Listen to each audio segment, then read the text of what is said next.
Здравейте, приятели! Аз съм Дани, а днешното видео е много интересно и забавно.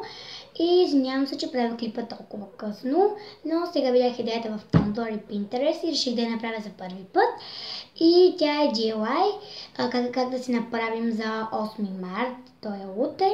На майките подарък, той ще ви покажа два DIY начина.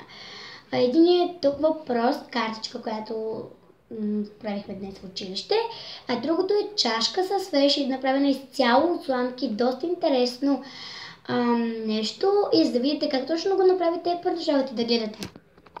Нужните материали за това са тиксо, което се отлепва и пак се залепва. Не знам точно как да го кажа, ето вижте как е направено, ето такова. Сламки по ваш избор, по каквито цветове си поискате. Моите са 100 броя от Jumbo. Ножица, запалка или кибрид, свещ по ваш избор, панделки или нещо, което имате. Аз избрах и тези панделки, които имам от отдавна.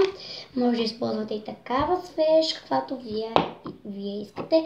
И естествено чашка. Нека започваме.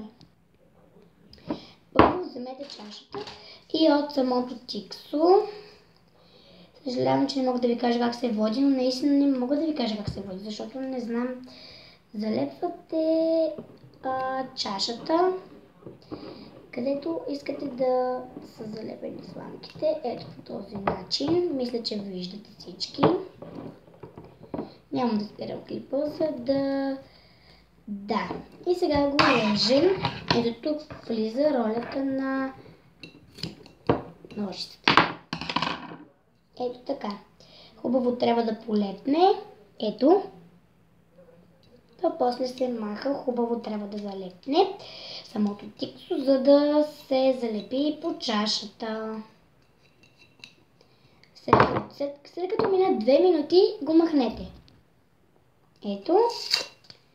Аз го махам и всичко мисля, че се е получило. Да, ето това се получава на чашата.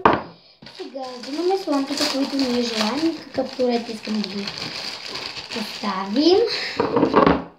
Аз избрах редът да бъде различен според начина на сламките. И те сами се лепят. Както виждате, поставяте сламка след сламка, докато се напълни изцяло всичко. Ето така. То само ще се залепи, както виждате. Сламка след сламка, сламка след сламка и ще се получи. Ето и ето тази страна на самата чашка. Това е половината от чашата. Остана ми само това. Само това ми остана. И ето е завършената чаша. След това взимате самата панделка или каквото ще слагате и го обвивате. Вижте, не е ли хубаво? Поставяте самата свеж вътре. И по-хубаво ще е, ако го нагласите първо, защото аз